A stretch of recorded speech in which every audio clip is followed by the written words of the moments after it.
continue to support and promote the participation of our young people in such events.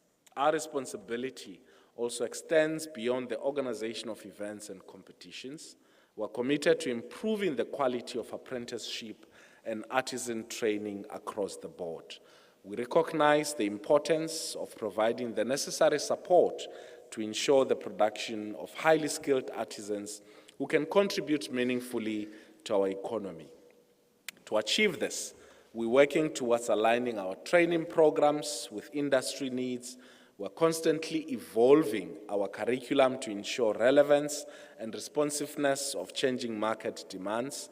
Additionally, we're implementing robust monitoring and evaluation mechanisms to ensure that the quality of training provided by our institution is of greater quality. I would like to take this opportunity to welcome all the presenters, both physically and virtually, who will contribute to the discussion and enrich our perspectives through knowledge sharing. Your expertise and insights are invaluable in shaping the future direction of skills development in our country. Together, we can chart a path that maximizes the potential of our young people and ensure the sustainability of our economy. I'd like to highlight the importance of effective coordination and collaboration amongst all the stakeholders. It is through our collective effort that we can overcome the challenges and harness the opportunities posed by skills development. Let us continue to work hand in hand, leveraging each other's strength to create an environment that is conducive to the growth and success of our apprenticeship and artisan development initiatives. The World Skills International Competition is set to take place in Lyon, in France, later this year. In preparation for this momentous event, I'm pleased to inform you that our department has taken robust measures to ensure that we support our competitors throughout their journey. Our foremost plan is to provide comprehensive support to our competitors. We understand that proper training and skills development play a pivotal role in achieving success at such competitions.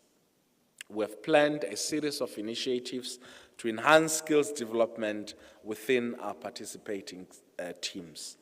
We will organize workshops and training sessions led by industry experts and experienced professionals for our national competition winners.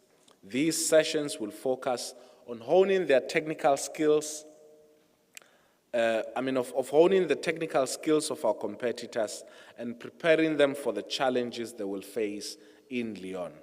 Our goal is to equip them with the knowledge and expertise needed to excel in their respective fields. I'm also aware of the tremendous expertise possessed by the delegates in this room. Your dedication to the field of education and training has undoubtedly contributed to the growth and development of our country. Therefore, I encourage every one of you to actively participate in fruitful deliberations throughout this conference, sharing your valuable insights and experiences, and it is through collaboration and exchange of ideas that we can be able to achieve remarkable milestones. It is also worth mentioning that this year, the African continent has prioritized education and skills development following the decision taken by the 36th Ordinary Session of the African Union Assembly of Heads of States and Government, which adopted education as the theme for the year 2024. Educate an African fit for the 21st century, building resilient education systems for increased access to inclusive, lifelong, quality, and relevant learning in Africa, which is the theme. It resonates with the spirit and objectives of the World Skills Competition. Our continent has a responsibility to ensure that young African people are equipped with the relevant education and skills that are required for the economic development of the continent. I must also point out that this is such a an interesting coincidence that the AU, which was officially launched in this beautiful city of Durban in 2002 as a successor to the Organization of African Unity, has decided that for the first time since its launch, it will celebrate education in 2024. This places education as the center of Africa's development. 2024 also marks an important year for artisan development. It brings to an end a consistent and continuous campaign which we referred to as the Decade of the Artisan. When we started with this campaign, we set ourselves the task of producing as many as 30,000 artisans per annum by the year 2030. This goal also made its way into the National Development Plan. Throughout the years, we've invested much needed resources. We've asked SETAs to prioritize the training of artisans. We've built trade centers throughout the country. Some years back, we had only one trade center in the country, which was Indlela in Olifantsfontein. So today, we can boast as many as, I think, 35 trade centers throughout the country. This has bolstered our vision of producing 30,000 artisans per annum by 2030. So the fact that this year marks the end of the Decade of the Artisan means that we need to reflect on the progress and success that we've made over the years, but also look at what is it that needs to be done urgently to accelerate the attainment of our objective of 30,000 artisans by 2030.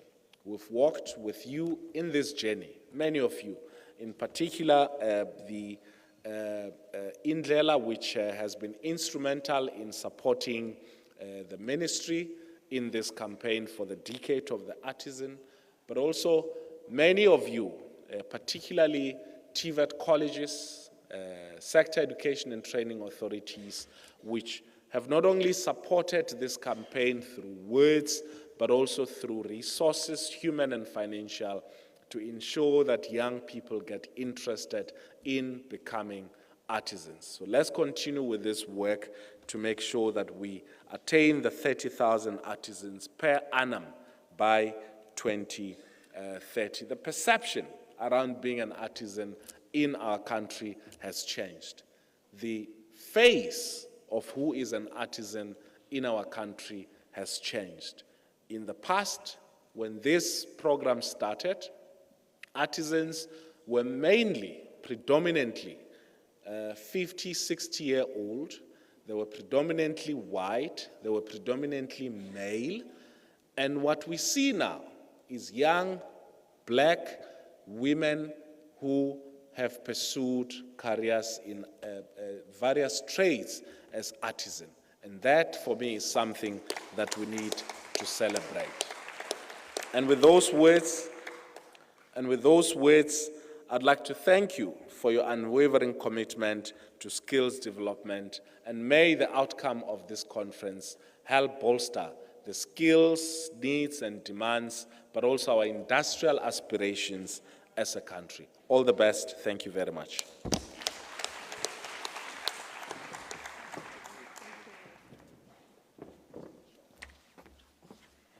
Shall we please give the Deputy Minister another round of applause?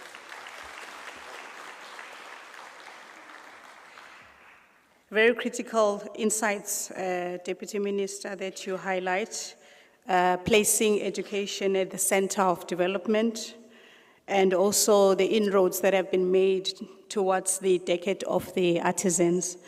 The true test will be, obviously, to take stock of what has happened and how far we have come in terms of the artisan development and the achievement of that target that was set. Concurrently, we are having the conference, and at the same time, across the road,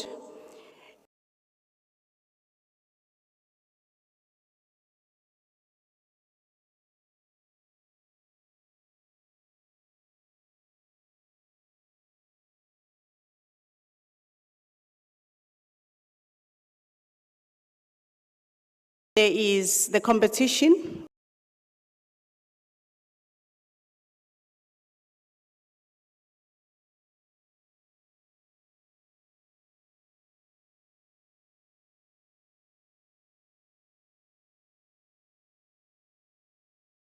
Where 216 competitors, if they have not arrived, 6,000 learners at the career festival who will be coming from different schools, coming from high school, and also sparking their interest towards the artisan development and apprenticeship.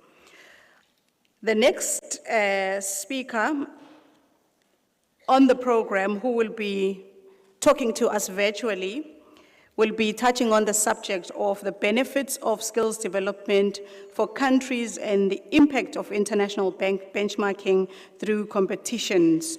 Mr. David Howie, who is the Chief Executive Officer of the World Skills International. At this point, can we check with the sound people whether Mr. Howie is ready to address us?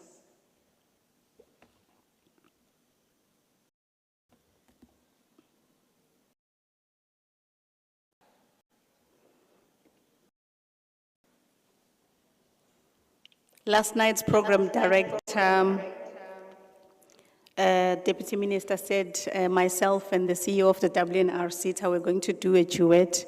Perhaps we should have taken that opportunity now while we're waiting for Mr. Howie.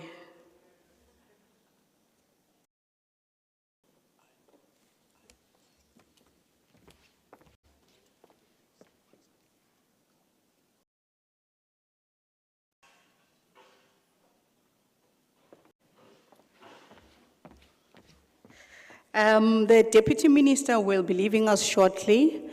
He has another prior engagement in Johannesburg, so when you see him descending the stage, please do not be alarmed.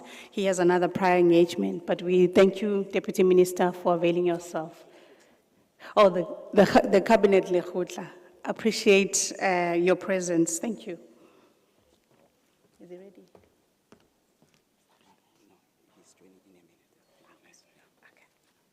So he'll be joining in a minute. It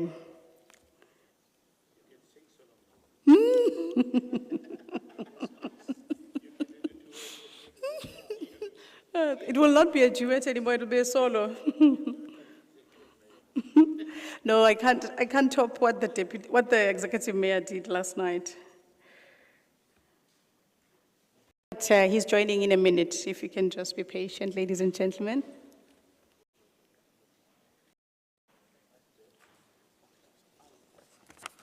Thank you.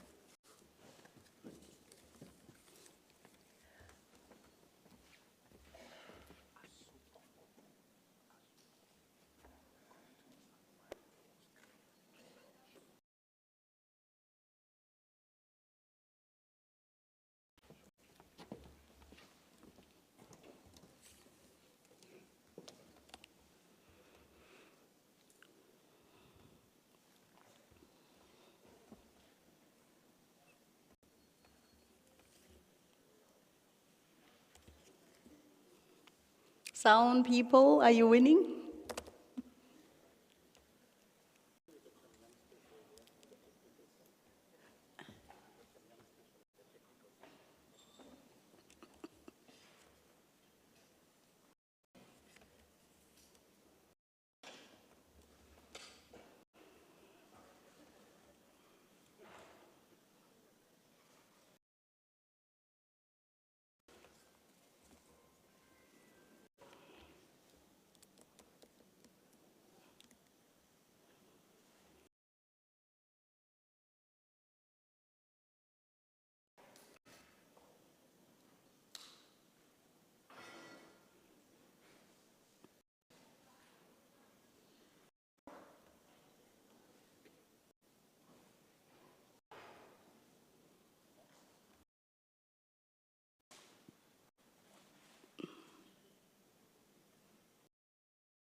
Perhaps in the interest of time, we can request the next speaker and just make sure that Mr. Howie is ready in the next slot. So without further ado, I'm going to request on the topic of a spending review of the Artisan Development Program in South Africa, Ms. Amanda Jetsing to address us. She is the long-term advisor, Government Technical Advisory Center. Please ascend the stage. Can we please give her a round of applause?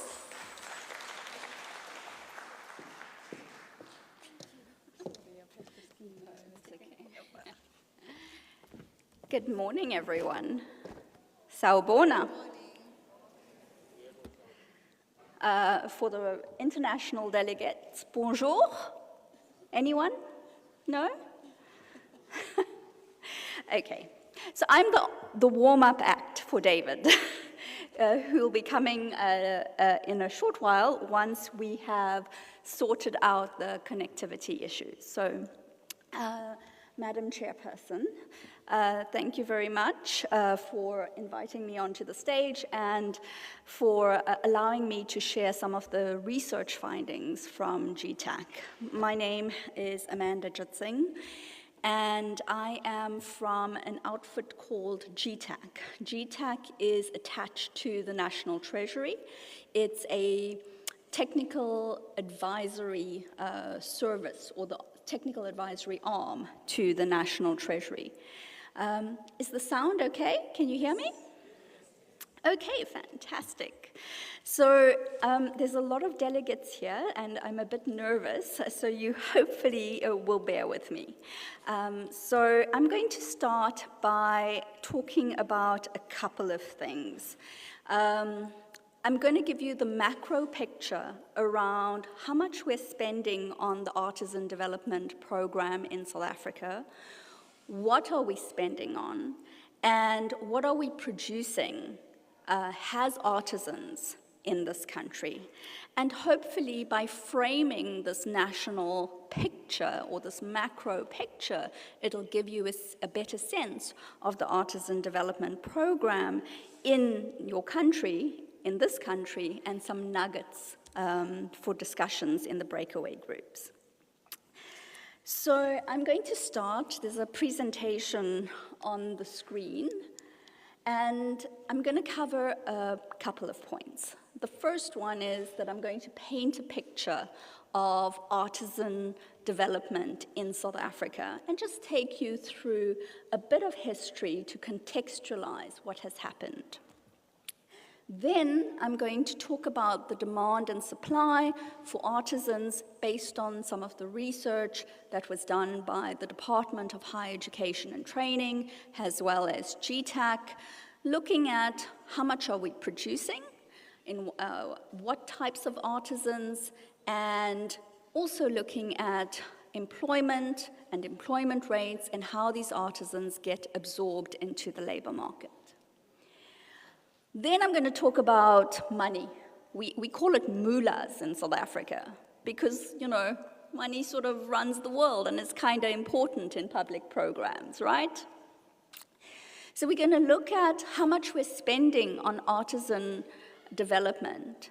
And artisan development in the education and training system is quite a unique arrangement because unlike other areas in the education system where it's mostly government, like in basic education, you have here a combination of different sources of funding from both the public and the private sector, from government and from employers, and several other institutions.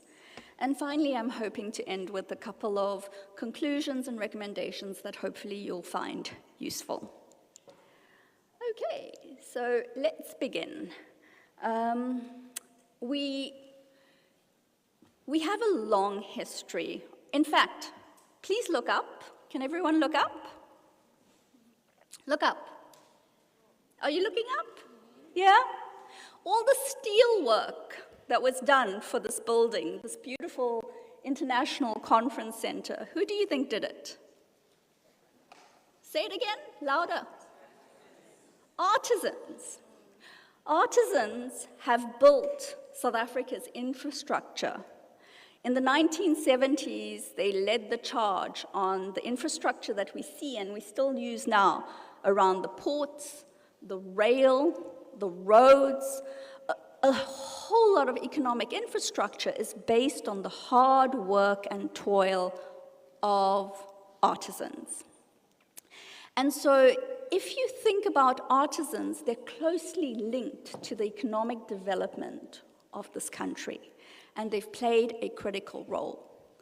If we go back to 1985, where, as the minister said, we were still under apartheid, it was mostly white artisans that we were producing to work in the big state-owned enterprises.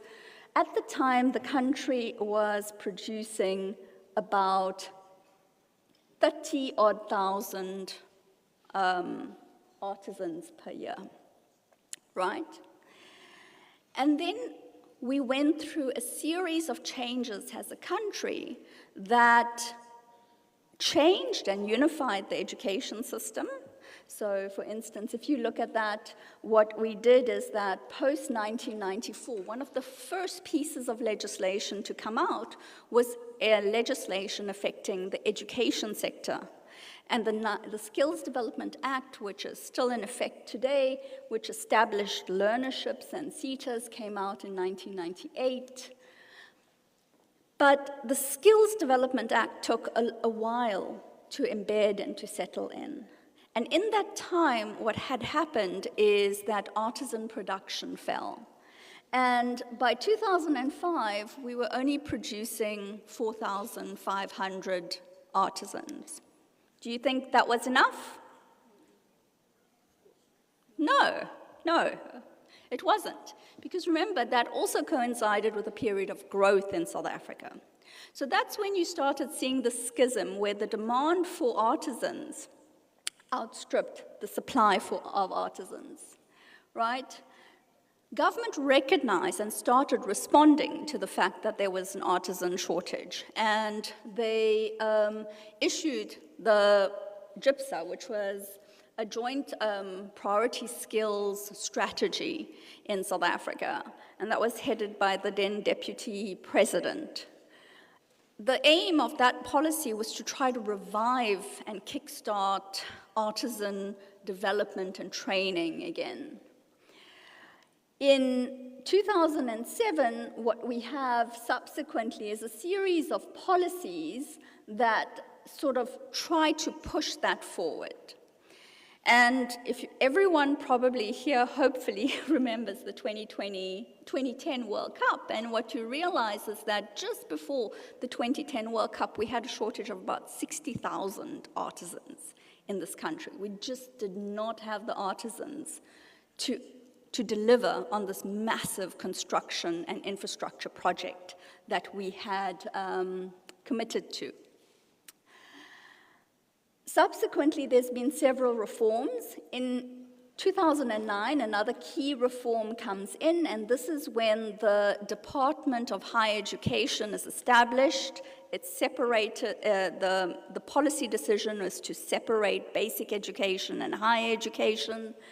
And we establish a Department of Higher Education and Training that brings artisanship under its umbrella, moving it out, in a sense, in parts from the Department of Labor. And then we've had a target that was put in place. And again, all these are signals that policymakers send out saying, this is an important priority. You must invest in this. You must look at ways to accelerate artisan production. So the NDP gives us a target of 30,000 artisans annually, and it set that target in 2012.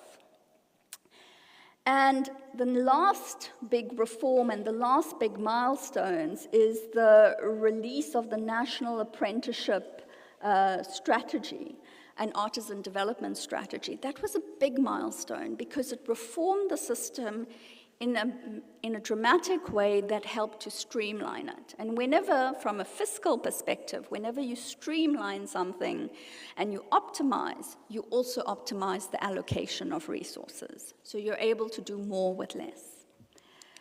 So that's a bit of the history.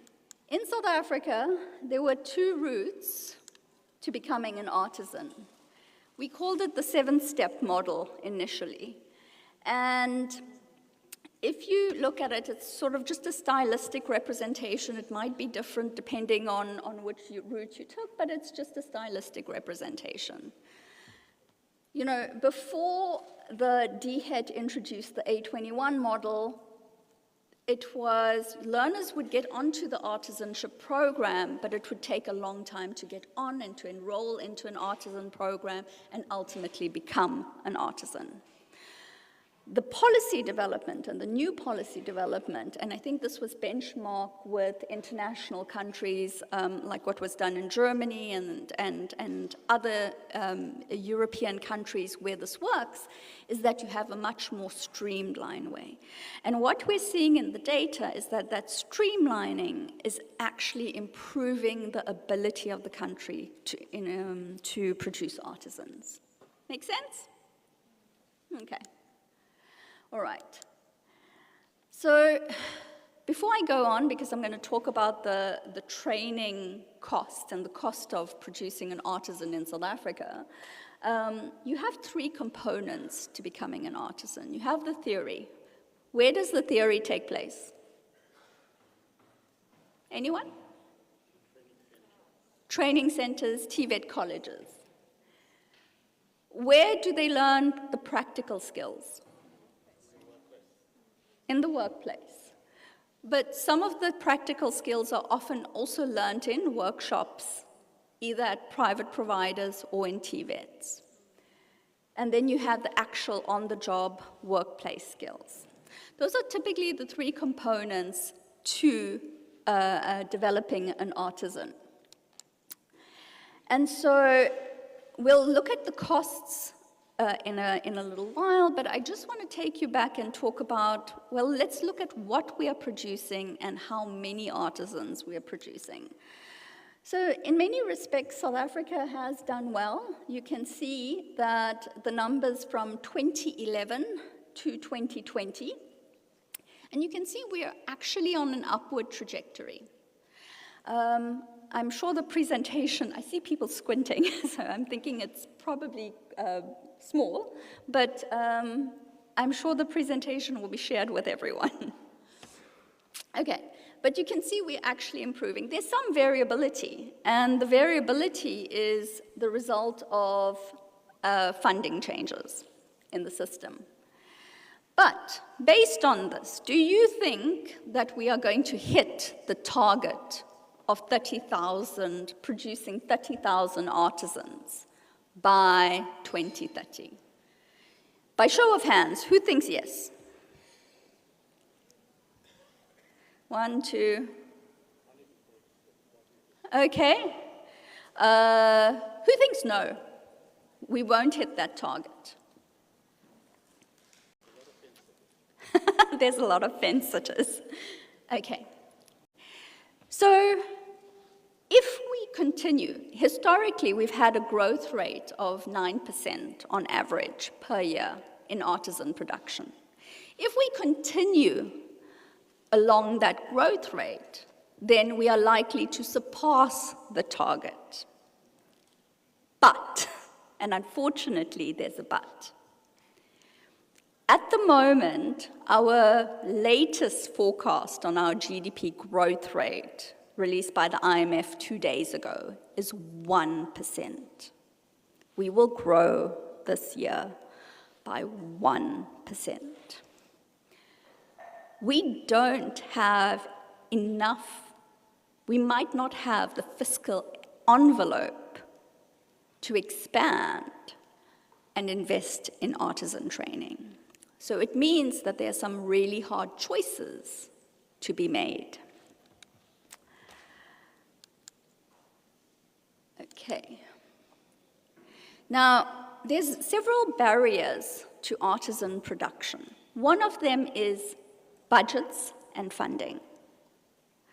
But the second one is throughput rates at TVET colleges. And when the throughput rates at TVET colleges are low, it means that learners stay longer in a system and they have to be funded for longer. And if you look at NCV, just the nomenclature is National Certificate Vocational, which is one way of becoming an artisan in South Africa, you'll see that the throughput rate is about, for civil engineering and building construction, which is one of the routes into getting an artisan qualification, is 6.6. What does that mean? That means that only 6.6% of students that enrolled in 2017 completed their NCV4 in 2019, within the prescribed time.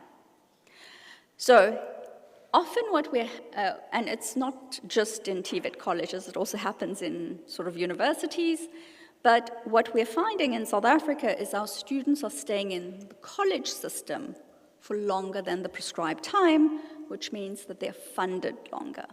That means that it reduces the amount of new entrants that you can enroll. It's not working. Sorry, the slide clicker is not working. Oh, there we go. So that's the throughput rate. That's another barrier. So funding was one. The second barrier is the effectiveness of TVET colleges. The third thing that I want to talk about is what types of artisans are we producing? Now, if you look at this graph, and I'm sorry it's very small, but you'll see that we are, we're producing a fair amount of electricians, sort of welders, fitters, turners, and so on. For us to have an effective artisan program, you need to make sure that you match demand to supply. And the key question, and it's something that the conference could ponder, is how well are we targeting? How well are we able to deliver on the demand? And are these, what South Africa producing in terms of the different types of artisans, what industry needs? And that really calls for a bigger social compact and a better way of engaging between different stakeholders, employers, government, and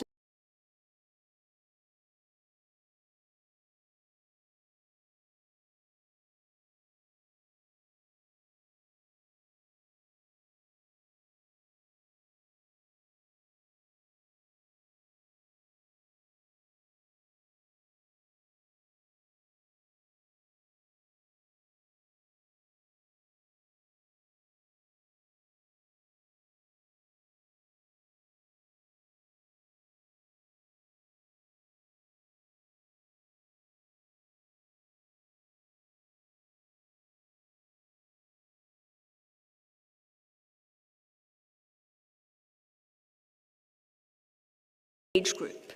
We weren't really training young people. And part of the reason for this is because what was happening to youth is, and partly due to the inefficiency of the education system as a whole, is that youth were going to finish their national certificate, which meant they were 18 or 19 when they were graduating. Then they were enrolling in TVET colleges, which means they enrolled when they were 20, 21. They spent 3 or 4 years in TVET colleges, which meant they were, maybe finishing by 25, then going into an apprenticeship or a learnership, and it was a very inefficient system. But part of what the DHET has done is streamline that process. So what we have now is young people entering the artisan pathway much earlier. And by doing so, it's actually changed the age distribution with, by 2020, the majority of artisans were in this age bracket of 25 to 34. There's still lots to be done on gender parity, I think. According to our data, 81% are still male. I'm glad the conference distribution is more equal. And 19% are female, but I think we are hearing testimony tomorrow from female artisans, is that right? And it would be lovely to hear their experience. So in South Africa, there are 4 drivers of demand for artisans in the country. So we've looked at the supply side, let's look at the demand side. By far, economic activity and economic cycles.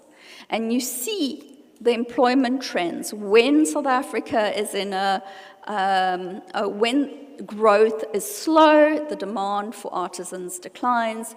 When it accelerates, it increases.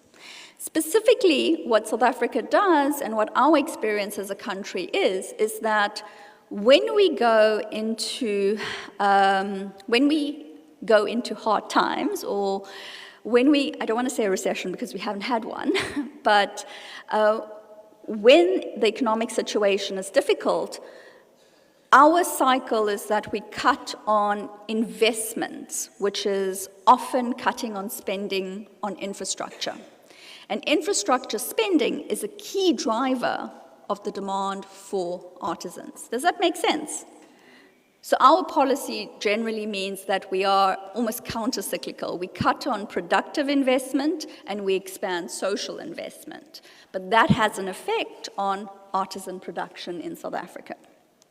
There's also dynamics in South Africa around the company culture and management. Often companies won't bring people onto a permanent contract because they're scared of the economic cycles and they don't want to retrench, so they'll contract artisans, which introduces some level of uncertainty.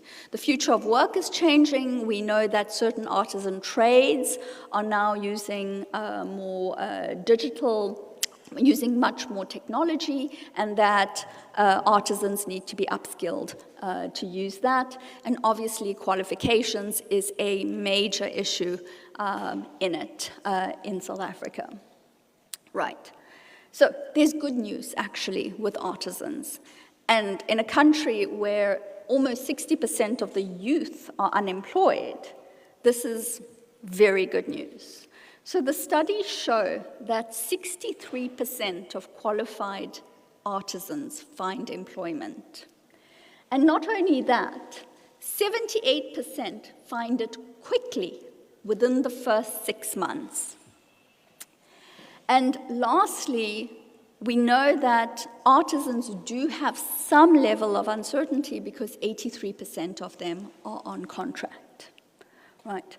So in terms of artisans has a mechanism and a pathway to generate employment and to get people into productive work, it's been a really successful mechanism. Okay. So I'm going to talk about funding. I'm going to talk about the moolah, the money. Five minutes, I'm going to end.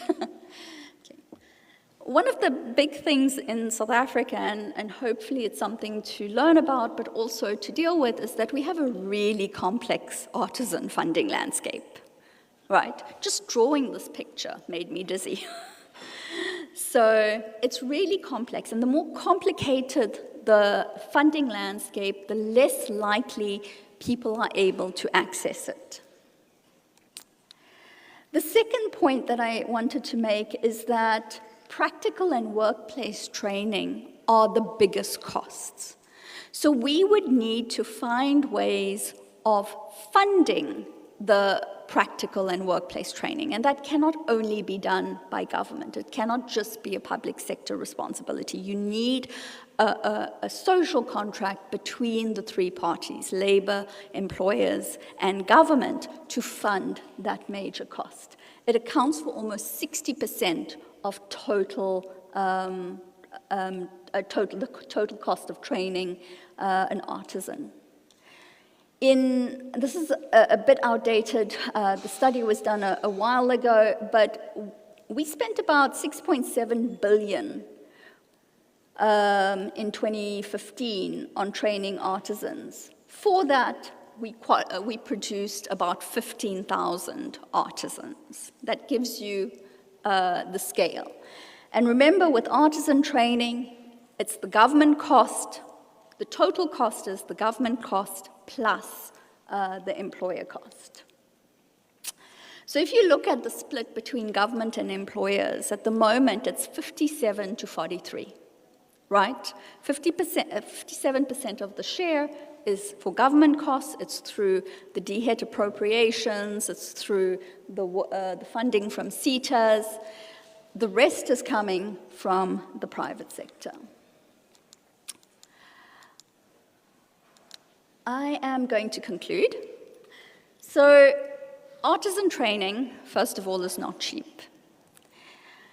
But it is incredibly important in a country that wants to grow.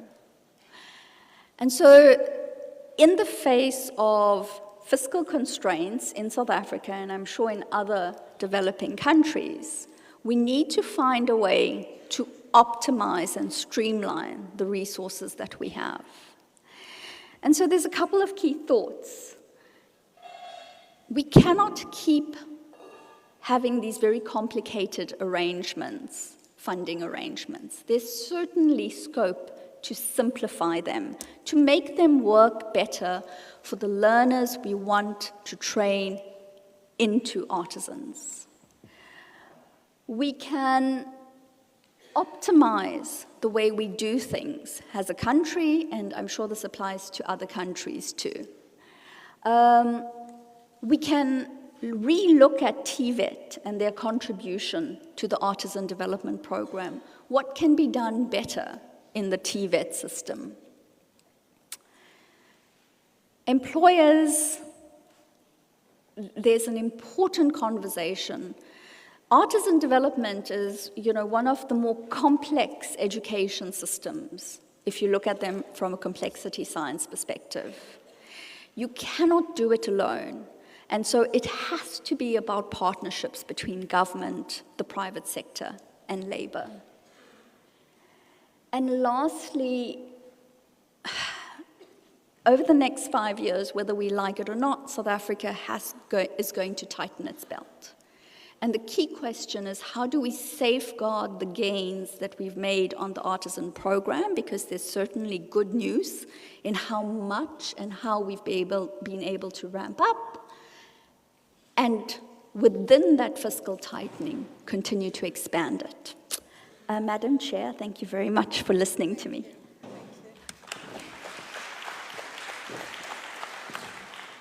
Is this yours? Yeah, thank you so much. Thank you. Another round of applause. Thank you so much. I'm hoping that we are ready for Mr. Howie. We have redeemed the time, so I'm hoping that we're ready. Are we?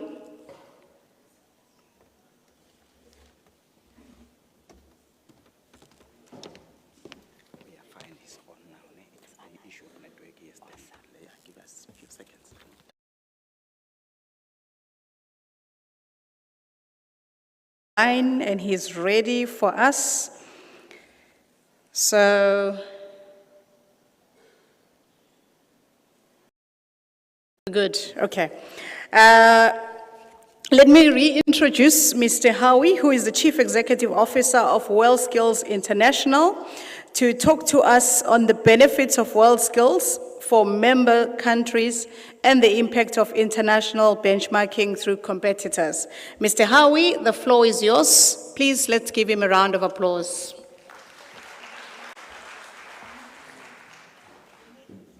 morning, everyone. Can I just check? I'm not seeing my slides, but can you hear me? Yes, we can hear you, Mr. Howie, but maybe the slides are coming through.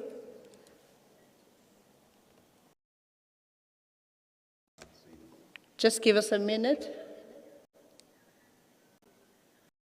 We can now see you. Hi. But you, okay, so with regards to the slides advancing, I can't see them, so will I just say next slide? Can you see the slides?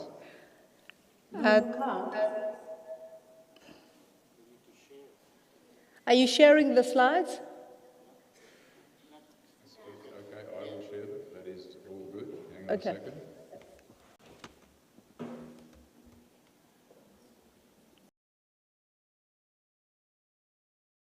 Can't you see program director?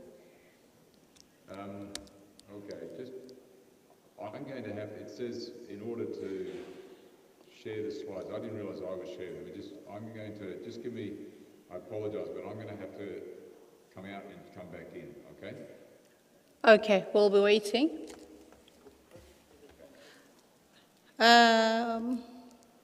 Audio team, are you not able to share the slides?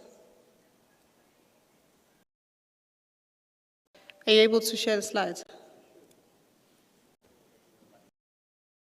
Okay, they're working on it.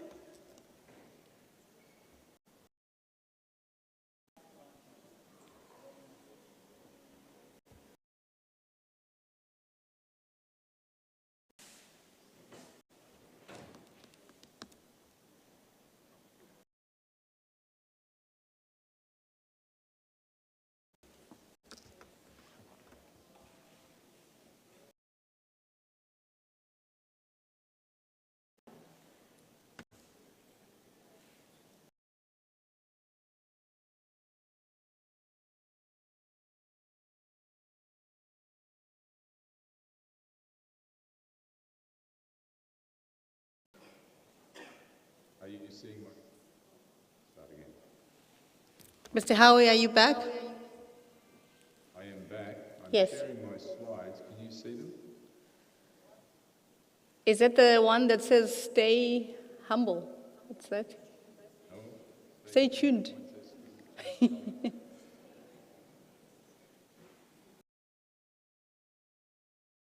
Looks like something is coming.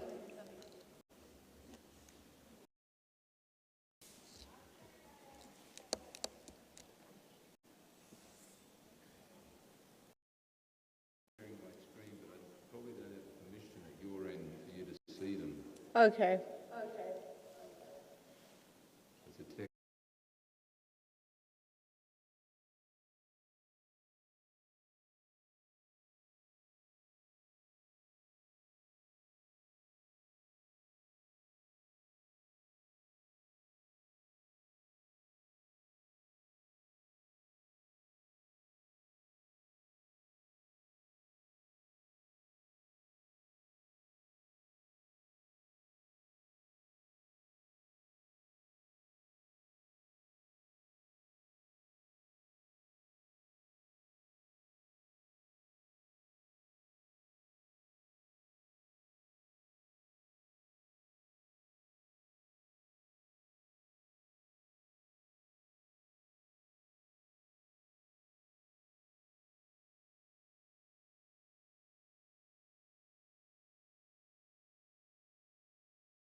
a global platform of skills for all.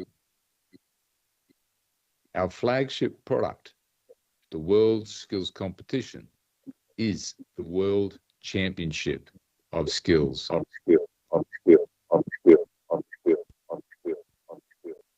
In the same way that the Olympics recognize sporting excellence, we recognize skills excellence on the world stage. In our most recent competition, World Skills Competition 2022,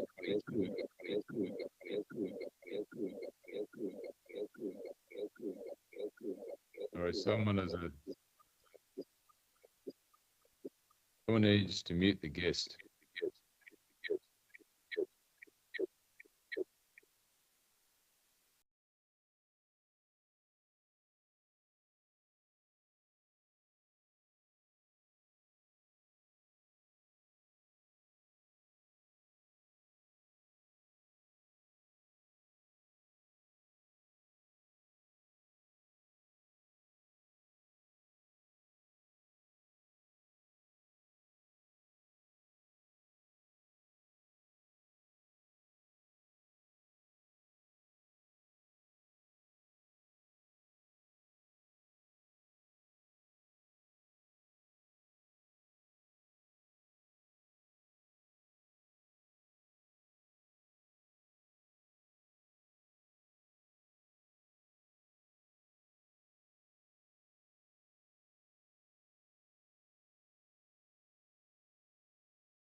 heads of companies.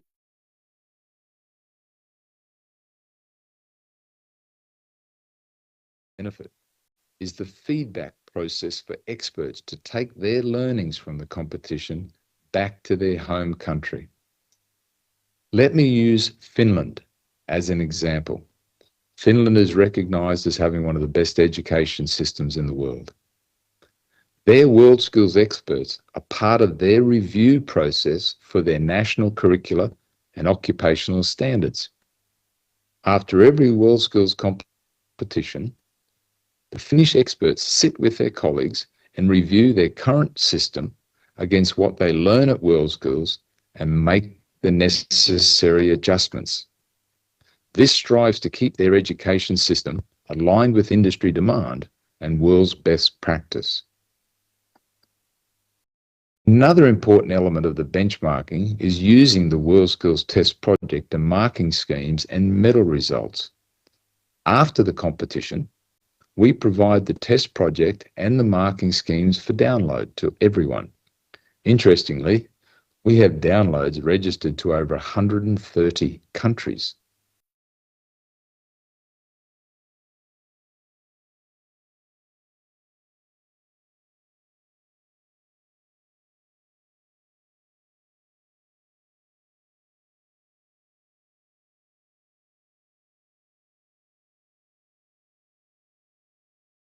You could get every student at some stage through their course to do the World Skills Test Project and then mark them according to the World Skills Marking Scheme.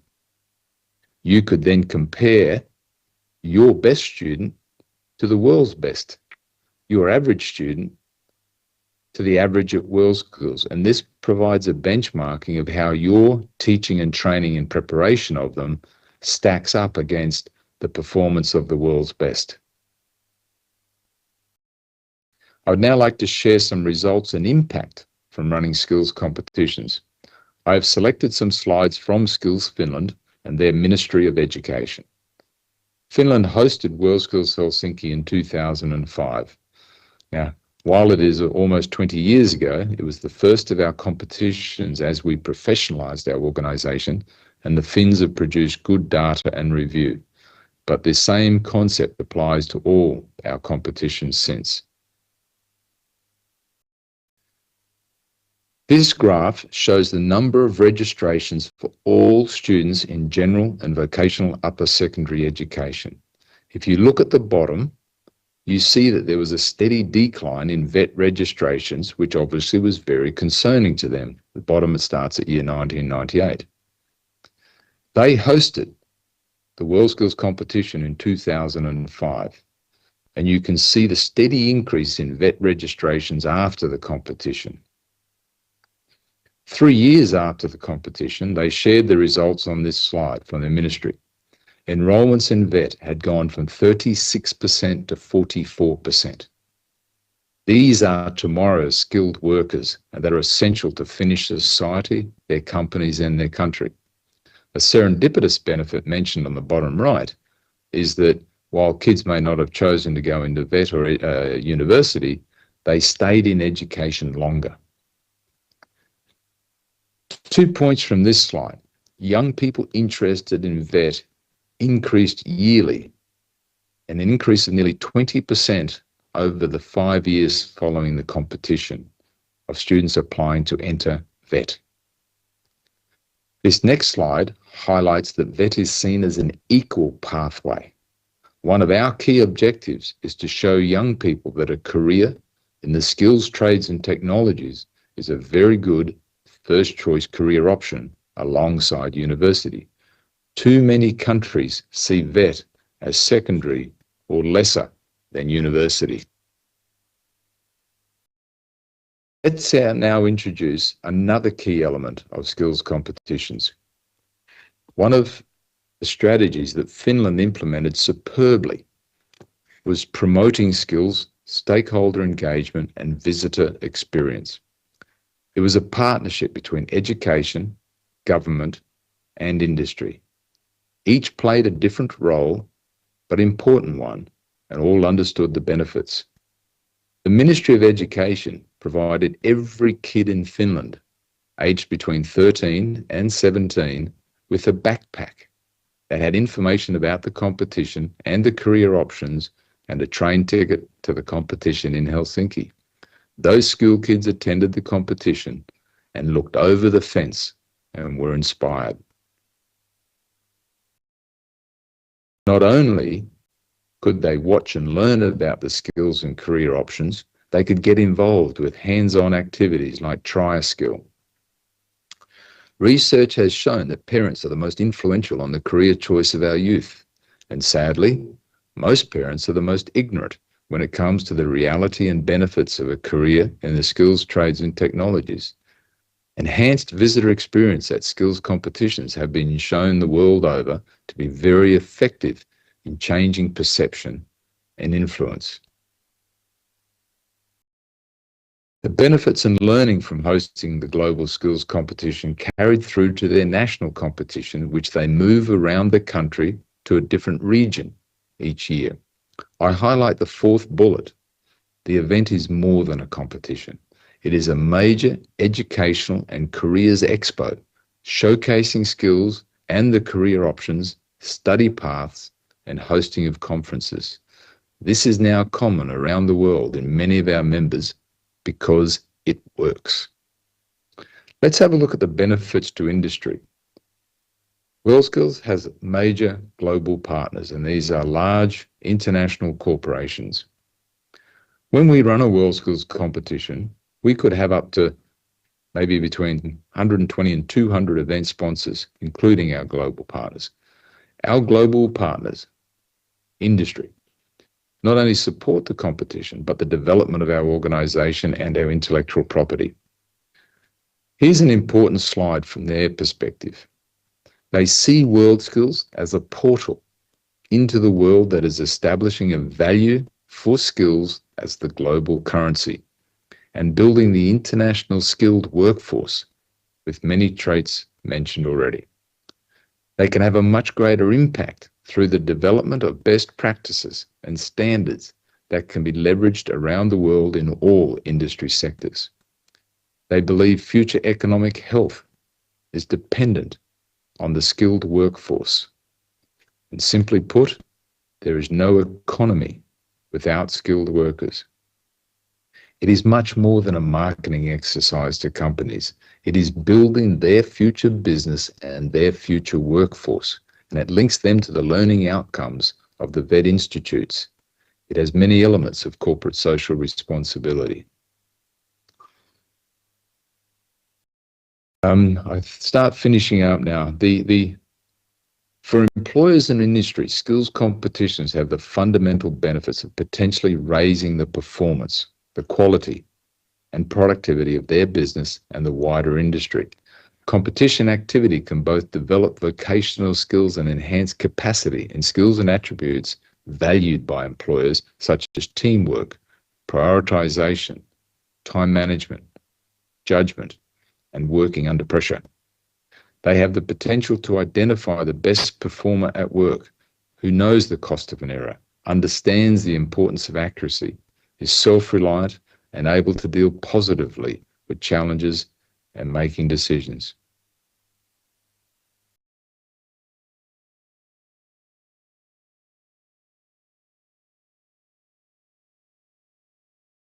To significantly expand our capabilities and capacity. Last year, we created the WorldSkills Occupational Standards Development Centre, and this was actually a partnership with Skills Finland and its national VET system. And once we finalise and fine-tune the system and processes, we will expand with experienced and leading members and their stakeholders. Last slide. Transversal skills. The ways industry and businesses operate and people work and interact with them will experience significant change. There's a seismic shift that took place in how some people worked in 2020 and expected to make a real difference to the way they live their lives in the longer term. Countries will need to develop and accelerate their TVET, general education policies, to foster the skills individuals need to navigate the changing global employment landscape. In a report by the World Economic Forum in 2020, Employers highlighted the rising importance of critical thinking, analysis, problem solving, and skills in self-management, active learning, resilience, stress tolerance, and flexibility. And so transversal skills are about future-proofing, and we now incorporate a lot of these into our skills competitions, which value add to the benchmarking and development of youth. The growing shift towards entrepreneurship should not be overlooked, and there is a strong need to ensure curricula and program delivery methods develop curiosity, strategic thinking, and resilience, which are all key characteristics of a successful entrepreneur. And to support the momentum towards self-employment, WorldSkills, in collaboration with the Hewlett-Packard Foundation, runs a Be Changemaker program that inspires action on achieving the SDGs through social entrepreneurship and the power of skills. WorldSkills Lyon 2024, later this year, we will have 1,500 competitors from 62 skills, 250,000 visitors from over 65 member countries and regions, and we expect visitors from over 80 to 90 countries at the global hub for skills excellence. So after 20 years of professionalizing WorldSkills and over 70 years of existence, we can confidently state the impact of WorldSkills and skills competitions as follows. WorldSkills increases the number of skilled young people. WorldSkills improves the standards of vocational training for all. WorldSkills prepares young people for their future careers. WorldSkills contributes to the success of industries, and WorldSkills improves economic growth and human development. Skills do change lives. Thank you very much. My presentation will be freely available to everyone. So thank you, Minister. Thank you, everyone. And I hope that it's been worthwhile as you continue your discussions and deliberations later today and tomorrow. Thank you very much. Thank you. Let's give him a round of applause.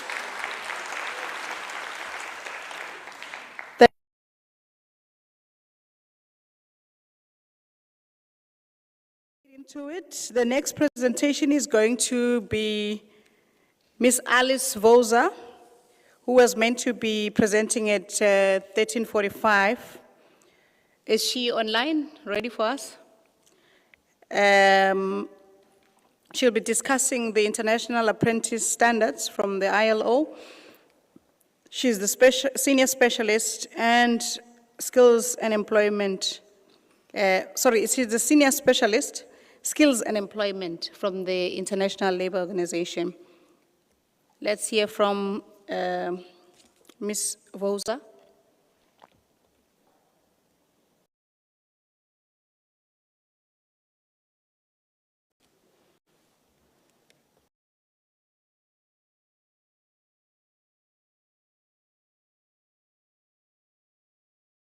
Is she? She's online.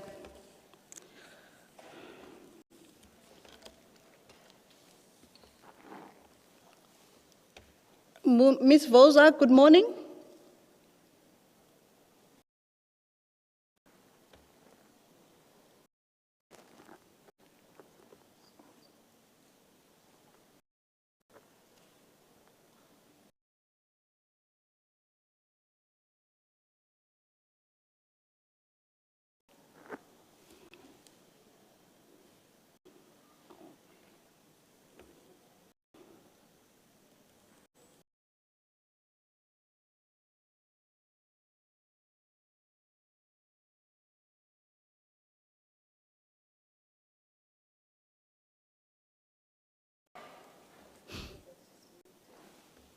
Yeah. Good morning, Ms. Voza. You are on mute.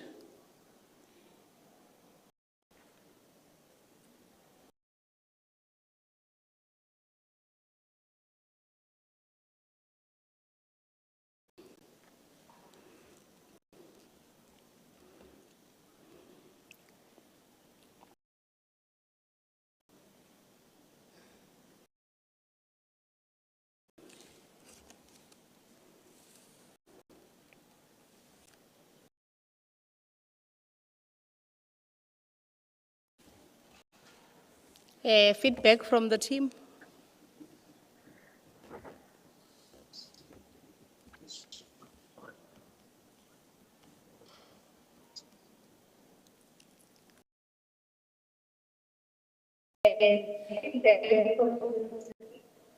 Yes. Yes. This would be possible. So, starting the process, for those of you who are not familiar with international labor standards, when it is a standard setting process, it normally takes a couple of years, and it goes through a very thorough research and consultation process with our constituents.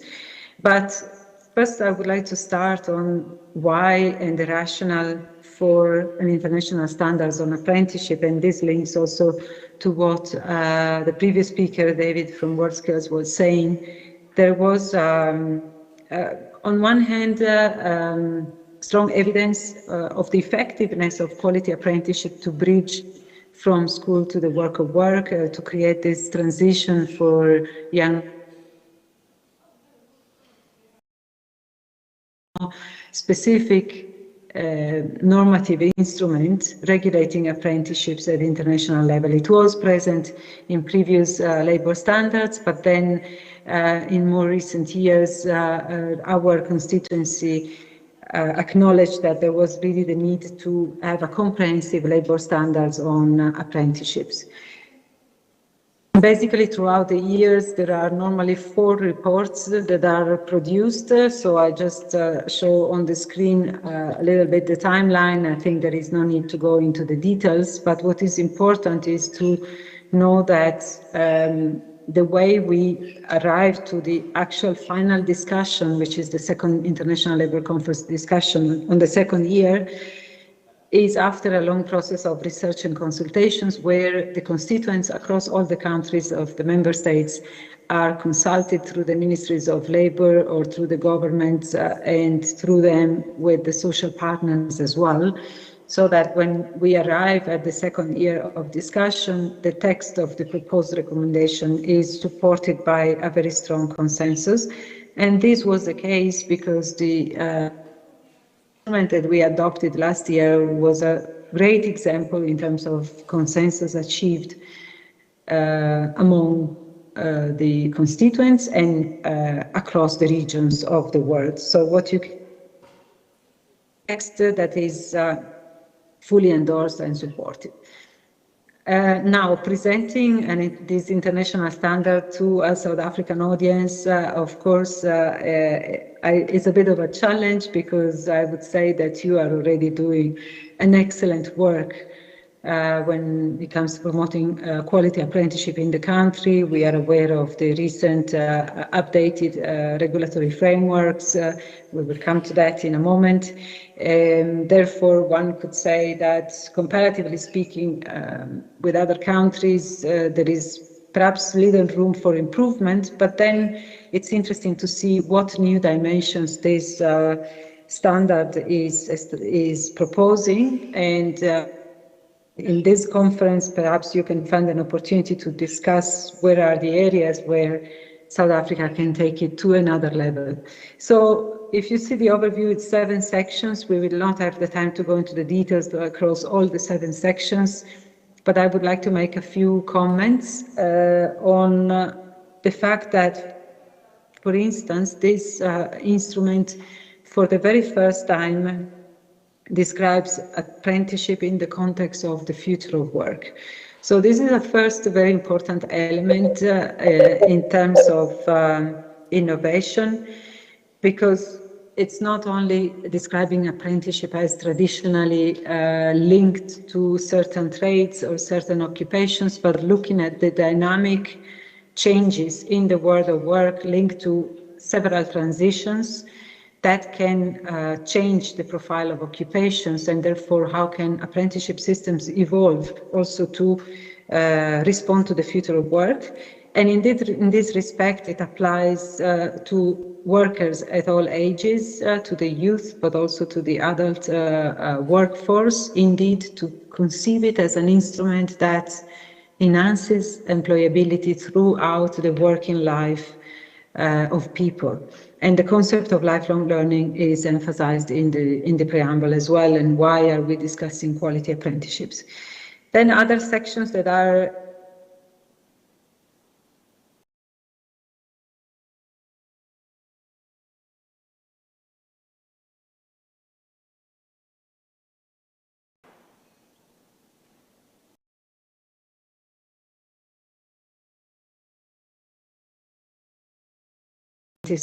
and the quality of workplaces, but also the quality of education and the quality of the programs that are included. Perhaps we can just glance through a few elements of the recommendation itself that, of course, you can then read carefully. But starting from the definition, it is important because that was a discussion we had on the very first year in the occasion of discussing the first approach to the definition. The standard as it is focuses exclusively on apprenticeships, and it makes it different from any other form of work-based learning. So this is very important because the 6 elements that you see on the screen are mandatory elements for an apprenticeship systems to be defined as a quality apprenticeship one. So linked to, it's a form of education and training, linked to the acquiring of competencies linked to an occupation. So it's not just simply learning tasks on the job, but really learning an occupation. And then this dual dimension of on the job and off the job, the fact that it's governed by the apprenticeship agreements, the protection and remuneration of apprentices, and then the leading to a recognized qualification. So I'm sure that South Africa already dimensions, and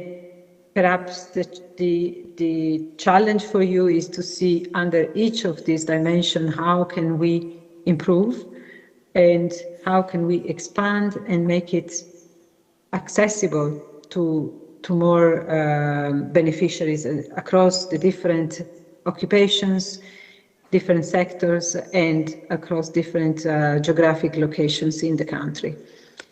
So another important dimension of the definition is that, and this is where I think there is some room for innovation perhaps in the country, is that it applies to all enterprises in all economic sectors and activities. So we know, again, as I said before, that apprenticeship traditionally starts from trades and some specific occupations, but I know that the recently reviewed National Apprenticeship and Artisan Development Strategy for South Africa is also providing the scope for its expansion across all the sectors. So how do we identify occupations that are suitable?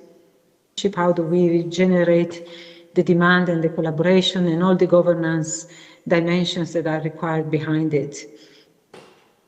So also under the regulatory framework, I think it's important to consider the role of the different authorities and institutions involved. And I think an important dimension in the context of South Africa is now the establishment of the National Apprenticeship and Artisan Advisory Body as the legal body for stakeholders' consultation and engagement.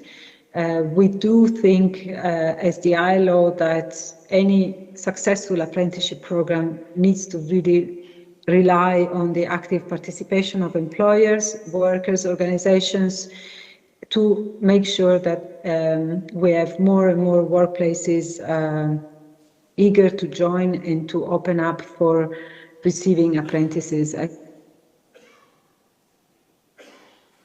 real attention on delivering skills that are by the workplaces, by the employers, and by the world of work. That is really what apprenticeship is effective on the ground.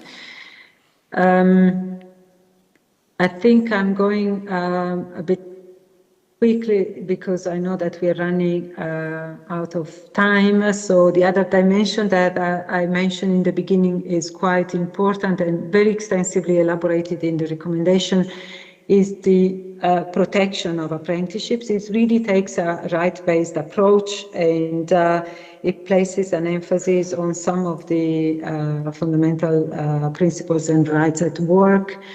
There is a section and an annex also referring to all the instruments that should apply, of course, in line with the national context and the labor laws in each country, but basically making apprentices from the point of view of labor rights and protection at the same level of employees. And again, I think this is an important dimension that makes the system different from any other work-based system. So, for example, you can see access to maternity or paternity leave, afforded freedom of association, effective recognition of collective bargaining, all the main dimensions that are key to the workplace dynamics and employment regulations.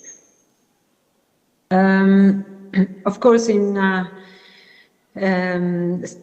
it's always important also to stress on the fundamental principles and rights at work, particularly we talk about also countries that maybe have not yet ratified certain conventions or recommendations in certain conventions in the ILO system. So apprenticeship is also an opportunity to improve in general safety, healthy, and other principles and rights at work. Apprenticeship agreement is also included as a mandatory dimension of our recommendation, and the text agreement that can facilitate consistency and compliance across all the industries, enterprises, and economic sectors.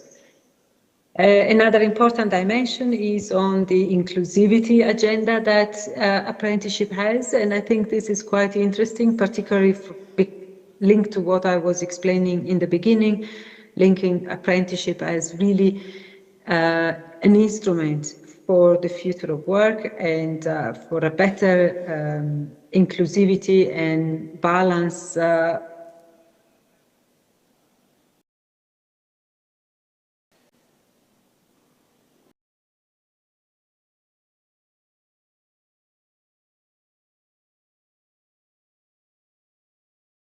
take proactive measures to include vulnerable groups, and the vulnerabilities can be seen from different angles and perspectives, can be based on geographic locations, on economic conditions, it can be for migrant and refugees.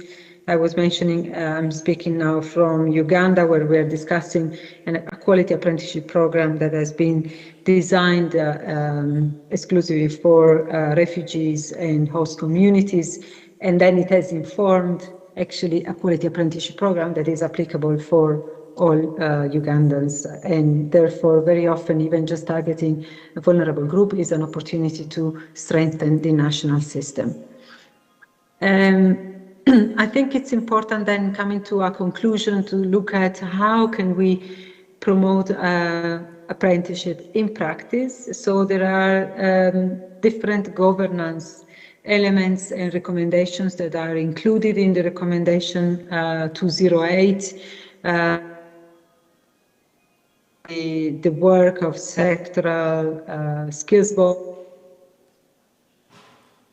enhancing models and systems, incentives.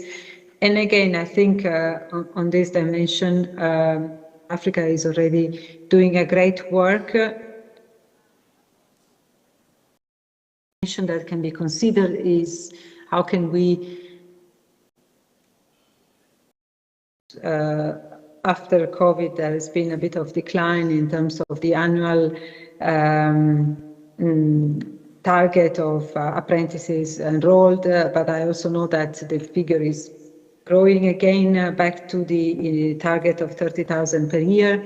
How could we eventually expand, diversify, and ensure that employers and social partners are engaged to unlock other opportunities, but also how can we look at new occupations that are emerging in sectors that are not traditionally considered for apprenticeships. I'm thinking of the digital economy, the care economy, the green economy, and the inclusion of core skills and portable skills as well as technical that can facilitate the job creation and transition to work in those growing sectors.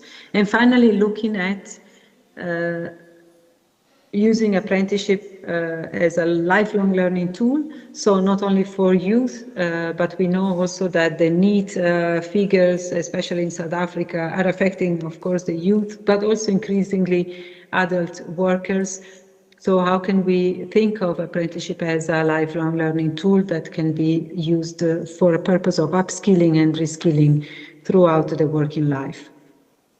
Perhaps just aware of time, I don't want to take too much of your time. I would conclude here to say that you can go through the text of the recommendations, maybe to let you know that as a conclusion that the office has approved in our governing body of November an action plan to support of the implementation they are to actually promote quality apprenticeships and make it happen at country level.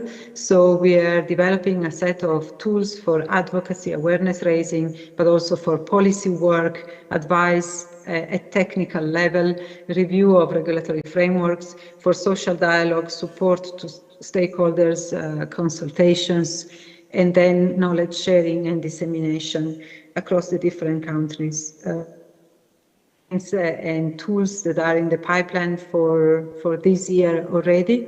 And we encourage countries at all stages of development to reach out and join forces. Just to conclude, last year we organized, for example, a very successful knowledge sharing event across BRICS countries on quality apprenticeship, and we are eager to continue this conversation and to see what type of collaboration can be done to make it happen and to make it more effective and to promote better jobs through these quality apprenticeship programs. Thank you very much, and I hand over to you in case there is time for some question and discussion. Thank you very much. Can you please give Ms. Vosa a round of applause?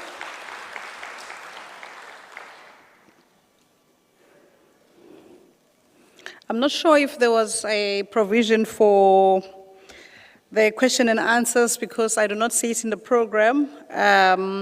But safe to say, we appreciate the presentation that you have made, and I'm hoping that the team will also share all the presentations that were made today to the rest of the delegates.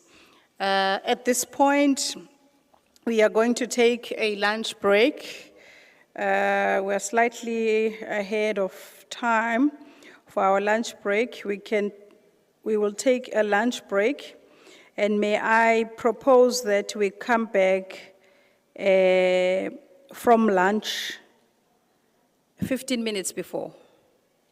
So it's now going to 10 past at 12. I would like to propose that we come back at 1:45. Is that acceptable? Okay, so let's take a lunch break. Thank you so much. You've been a great audience, and come back at 1:45. Thank you.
police, which I have to withdraw it, Your Worship.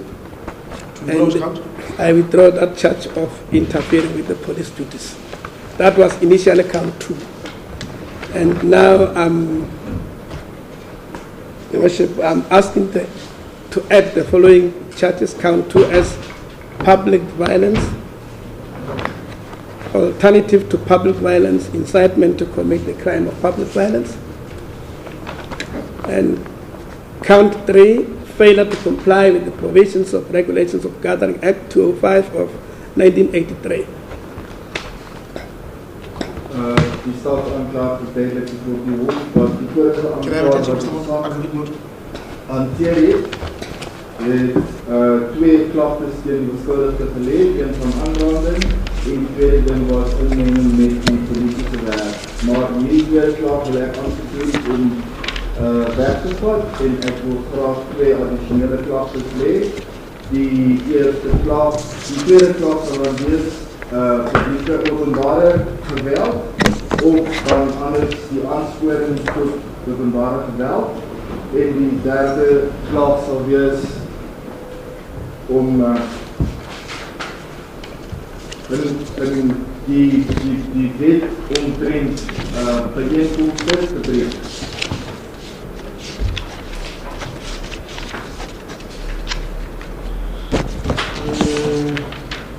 Before Advocate gives Advocate would please clarify. Previously, the charges that were preferred against the gentleman before this court, count number 1 was that of assault, and count number 2 was that of interference with police duties, right? Now, today the state is making application to add count number 3, public violence. Yeah, 2 and 3, Your Worship.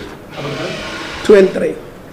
2, public violence, and 3, failure to comply with the provision of regulation of Gathering Act 205 of 1983. What about the incitement? Incitement is alternative count to public violence.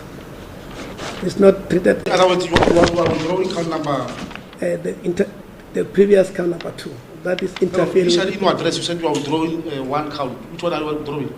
Interfering with the police duties. Interfering with police duties. Yeah, because the elements are the same. That was count number 2 initially. Yeah.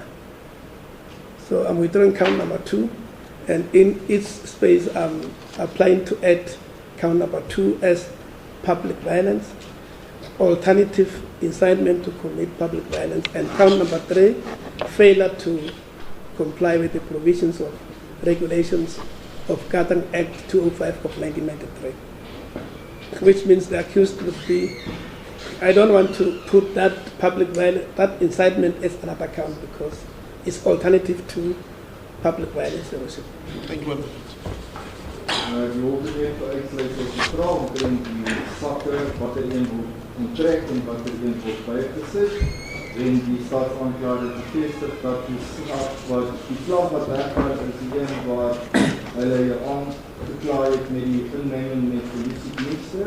Hulle gaan nou as die tweede klag openbare geweld of anders dan die aansporing tot openbare geweld. Die derde saak sal wees dat jy versuim het om met die wet op openbare bijeenkomste by te bly. Now, Advocate Gibbs, do you still confirm that you are still representing him? I confirm my appearance on behalf of the instruction from Sonia by Mr. Van der Merwe, today the state is making an application to add further charges. And the application is granted by its court. And the charges that are added are the following: public violence, in that it is alleged by the state that upon about the 24th day of February 2024, Nonjabulo was done in the district of Elias Mutwali, the accused and diverse other persons numbering plus minus 100. They are about unlawful assembly, common intent to forcibly disturb the public peace or security or to invade the rights of other persons, and the said accused acting in concert did then unlawfully intentionally pushed police and then removed blocking cane. dit word verduidelik dat jy nie vir die hof is. Daar word 'n aansoek gedoen om tweede addisionele klagtes te lê. Die eerste een wat openbare geweld is, of anders dan die aansporing tot openbare geweld. Wat jy op die 4 Januarie jaar 2024, waar jy plus minus 100 mense by een gekom het, en dit was 'n ongemagtigde bijeenkoms, en dit was 'n bijeenkoms wat die publiekse peace sou disturb, en jy het daarso die polisie se woordes verbygegaan, en Count number 3, incitement to commit the crime of public violence, where it is that accused is guilty of the offense of incitement to commit the crime of public violence in that on about the 24th day of January 2024, at Nonjabulo Mntungwa-Makamu, in the of Elias Moswell, the accused did unlawfully and intentionally incite or instigate a group of about 100 people to push and cross the crowd management basic line and assault the police officials. Die ander saak sal wees dat jy beskuldig word van politieke geweld, dat jy plus minus 100 mense aangespoor het om die polisie te respectvol van te staan. Count number 4, failure to comply with the provisions of regulations of Gathering Act 205 of 1993, that accused is guilty of the offense of contravening the provision of section 12 of the regulation of Gathering Act 205 of 1993, in that upon about the 24th day of January, at Nonjabulo Mntungwa-Makamu, the accused did unlawfully intentionally hinder, interfere with, obstruct or resist a member of the police responsible, convener or other persons in the exercise of his duties under this act or regulations made under section 2. Die vierde slag sal wees dat jy aangekla word met die breek van die wet, die regulasie rondom bijeenkomste, deurdat die 24 Januarie te groot bepaal op 'n ongemagtigde manier en op doelsettend die polisie keer het om dit werk te doen. Do you understand, Mr. Van der Merwe? Has that affected by die klagtes wat hulle so byvoeg? Ek verstaan die klagtes. Then the charges, your worship. Thank you. Advocate Moroto. As God blesses your worship, now that these charges have been added, the state feels that at this juncture it doesn't have enough information to decide on whether to oppose bail or refuse bail, your worship, because as I can just elaborate for a while, the background of this matter, your worship, this court shall take notice that it resulted when the other accused were arrested and requested bail, and the accused as a convener mobilized the people in order to come and support the other accused in the previous bail, your worship, so that they can get bail. But what has happened, the court will take notice that this has caused a crowd, I mean, this town to come into a standstill, and also to make mention the minister has to be here because of the riots that were apparently displayed by some of the members of this group. Accused being the convener who was able to mobilize so many people. There's a need for the state to get further information, because there are other people that needs to be arrested in this, because it is clear on the record that the accused was not alone in this. More than or plus 100 people were with the accused. And that's why we say now we need to apply to court that it gives us at least a time to acquire certain information. And the court will take notice that the IO that we are with here has not is not trained in terms of crowd control. If I can put him in a box and say to him, what would happen if the convener is now getting bail today when the person whom he wanted to get bail is still in custody? is he not going to be able to mobilize again and do that? He cannot be able to answer so many persons. That is why I say it might be a possibility that even the police who are trained in controlling the crowds, gatherings, may be called to come and indicate to us as to what would happen if accused is getting bail. I'm not necessarily saying I'm opposing bail. I'm saying the state doesn't have enough information to make a decision on a question of bail, given the fact that accused is still 1 out of 100 people that committed the offense. And we don't know if today the accused is allowed to go, what will he do? Now, in other words, Advocate Mott, are you telling this court that at this stage, you are requesting a postponement in other words, you want to gather information for the purpose of these bail proceedings? As court pleases your worship, this court will take notice that section 50 subsection 6D allows the prosecution to ask for days less than 7 days if, in the opinion of the state, there is not enough information on the part of the state to provide the court so that the court will arrive at a fair and a just decision. This court must also take notice that the prosecution is not going to play foul by not presenting evidence that would enable this court to arrive at a just and a fair decision. That's why I'm applying your worship. I'm backed by the authority cited in terms of section 50, subsection 6D of Act 51 of 1977 to approach this court to say, how about if the state is given any days less than 7 days so that we can be able to, and if your worship, this is opposed by our defense, the state is also ready to support its application. No, I don't know at this stage whether I'm going to oppose or what. I'm telling, I don't want to address the court, your worship, as if I'm saying something that I cannot back by I believe by advocate evidence. is listening. Escort But if you wish to raise any objection, I believe we'll do so. Okay. But before you take a seat, Advocate Mott, Okay. are you telling this court that after having perused this document, now that previously you are not the one who was mentally mental, are you telling the court that after having you perused the document, then it came to light that there is certain information that might be required in order for this court to arrive at a just decision during the bail proceedings? Escort, please, your worship. Thank you. Are you willing to divulge those information, Advocate Mott?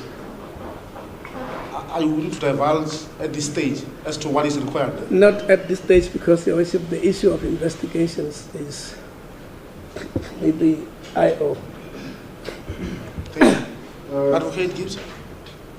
Die staat aanklaar verduidelik dat hierdie saak is plaasgevind of dit begin keer toe dat ander beskuldigdes voor die hof was en hulle was gearresteer en aansoek gebring om met woord vrygestel te word, en dit is toe jy die beskuldigde 'n groep mense kon mobiliseer het en jy kon plus minus 'n groep van 100 mense bymekaar kry.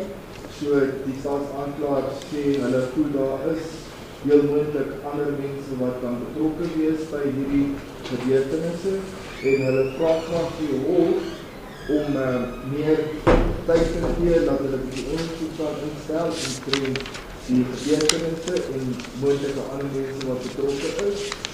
Die staatsaanklaer het ook verder verduidelik dat die skadebeheer die hierdie ondersoekbeampte wat die saak ondersoek het, glad nie skadebeheer ondervinding. So hy sal nie getuienis kan lewer omtrent die skadebeheer en of die hof die beskuldigde, as die hof die beskuldigde hof 'n bod gaan gee wat die situasie gaan wees omtrent die skade. Die staatsaanklaer het verder verduidelik dat hulle nie genoeg inligting om die hof voor te lê vir die hof om regte besluite te maak omtrent die hof aansoek.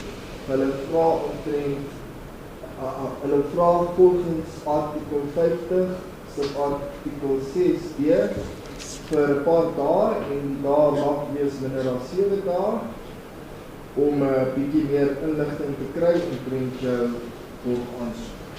Toe die hof weer met die staatsaanklaer die uitsluitsel gekry en dit het geëindig met waar die hof aan die staatsaanklaer verduidelik dat jy basies sê dat jy die dossier deurgegaan het en nadat jy die dossier deurgegaan het daarop gekom het dat jy meer inligting nodig het om die borgaansoek te kan doen. En die antwoord was ja.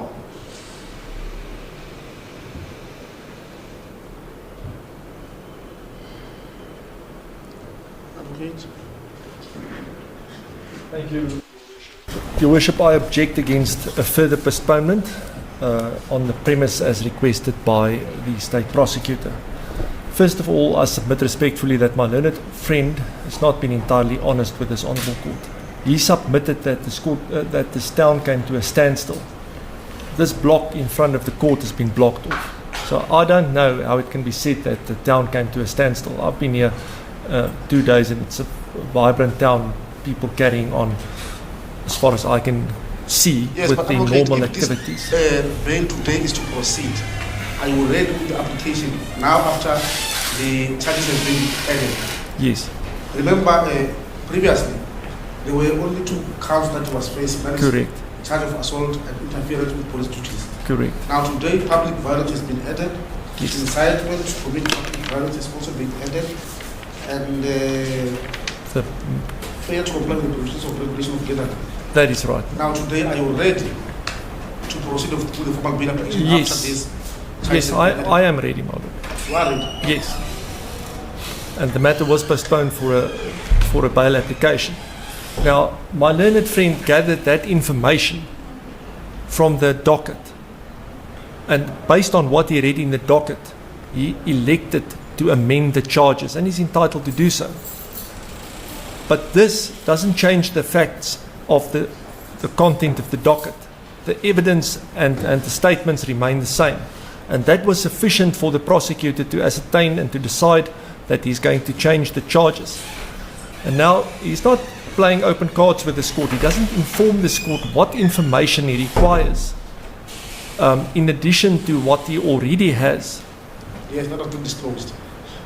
So if he had said to the court, and I've got the Criminal Procedure Act before me, Section 50 sub 6 D says, if it appears to the courts that it's necessary, for instance, that is 4, to procure evidence or to perform the functions referred to in Section 37, or to procure material evidence that may be lost if a bail is granted, then at least in those circumstances, the prosecutor says to the court, we're still looking, for instance, for the murder weapon, and we are afraid that should the accused be released on bail, that evidence may be concealed or may be destroyed.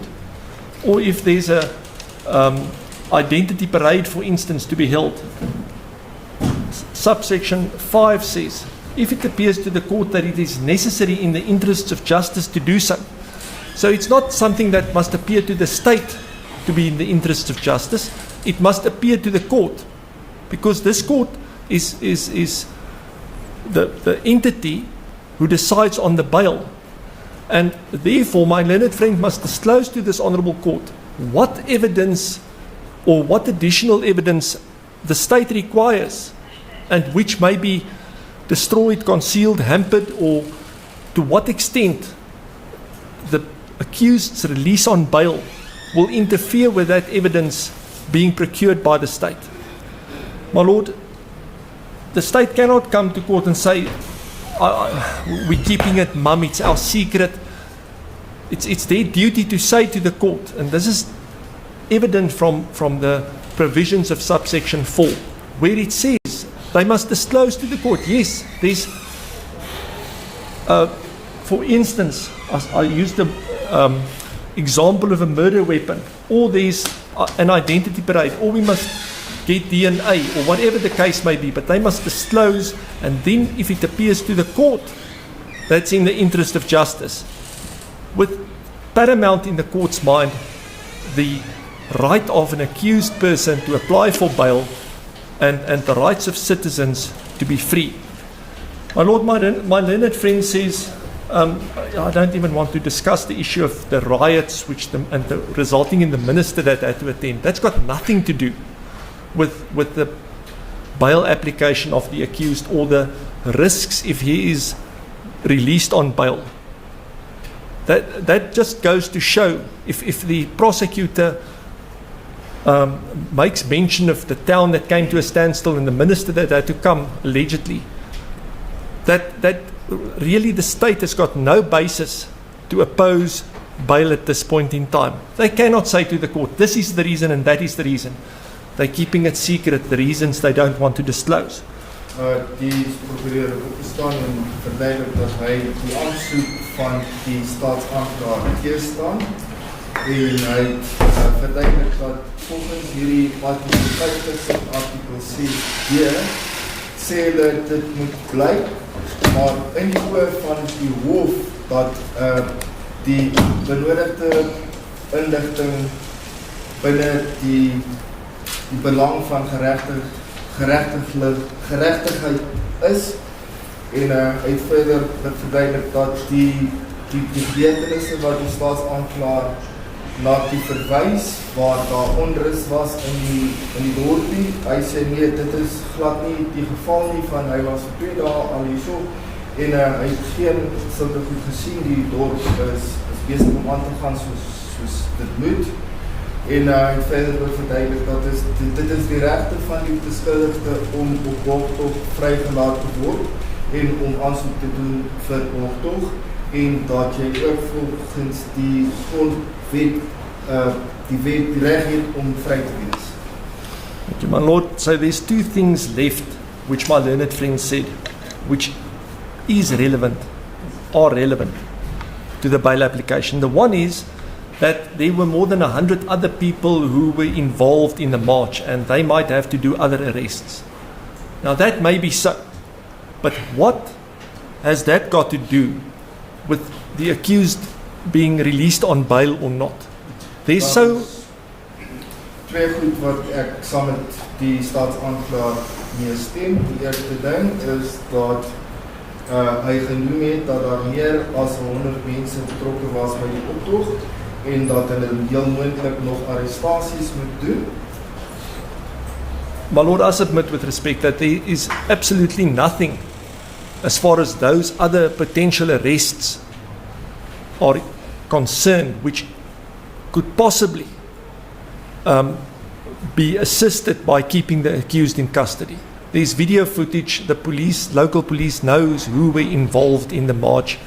And to keep the accused in custody for that reason, I submit with respect, is ridiculous. And that again just demonstrates the poor grounds on which the state attempts to rely to keep the accused in custody for longer than today.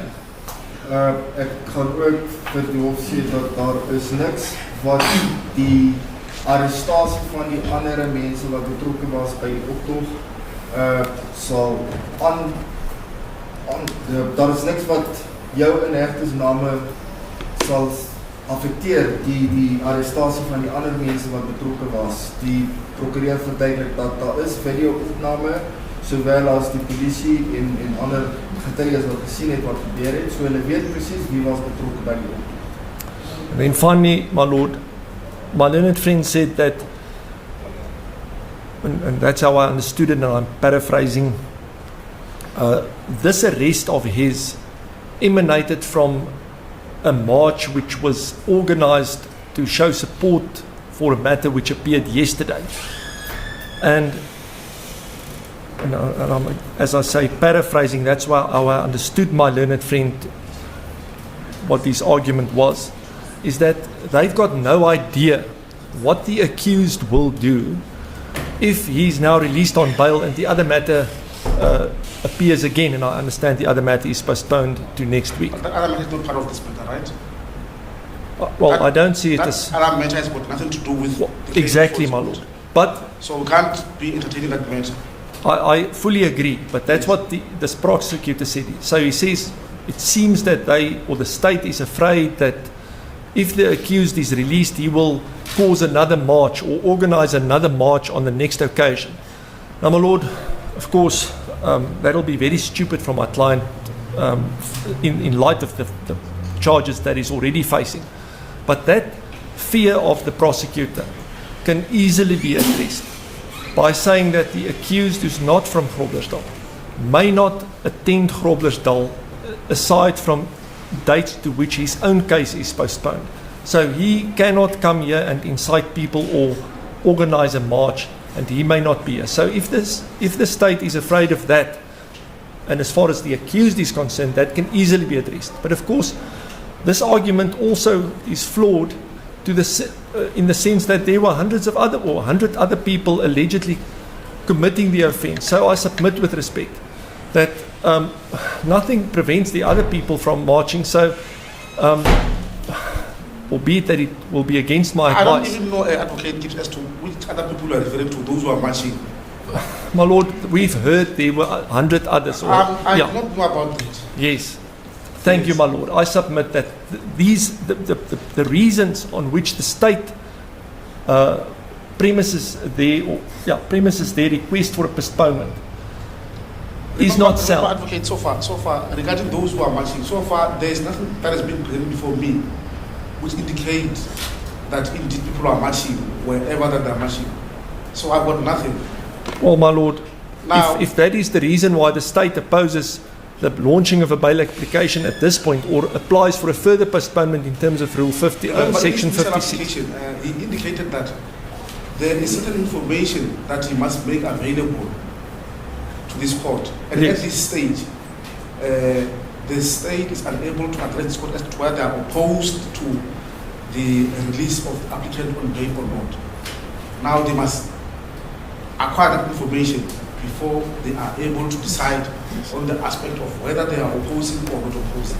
Well, that's exactly how I understood my learned friend, and that is why I'm saying the state cannot just say there's some other information. They must say to this court what information it is. Because if they are allowed to say there's some other information, this section is open to serious abuse, which I submit is happening here, because they can always just say we need another, but we're not going to tell the court what it is. But there's other information. But they can't say that, because it's not for them to decide, it's for this court to decide whether the postponement is in the interest of justice. And that is what subsection 5 says, 6.5 says. If it appears to the court that it is necessary in the interest of justice to do so. So that is the court's decision. And this court cannot make this decision in a vacuum without being appraised of the information which the state alleges they need. They've got to come clean and say, my lord, this is what we need. And this is the reason why we cannot allow the accused to be released at this point in time. And I say this cottons onto what and follows from what we see in subsection 4. If it appears to the court that it's necessary to provide the state with a reasonable opportunity to procure material evidence that may be lost if bail is granted, and I used the example of a murder weapon, or if functions in terms of section 37, for instance, an identity parade is still to be performed. That is where the state discloses to this honourable court the reasons and the premise on which it applies. But now the state says, no, I'm not going to say to the court why, but the court must accept that there's information, and we're not disclosing it. So they're not placing the court in the position which the Criminal Procedure Act envisages the court to be placed in, where the court is in a position to make a finding as to whether it's in the interest of justice to do so or not. That's my submission, Madam. Thank you. I don't think for any response. That's what this situation. I don't think my learned friend understood my application.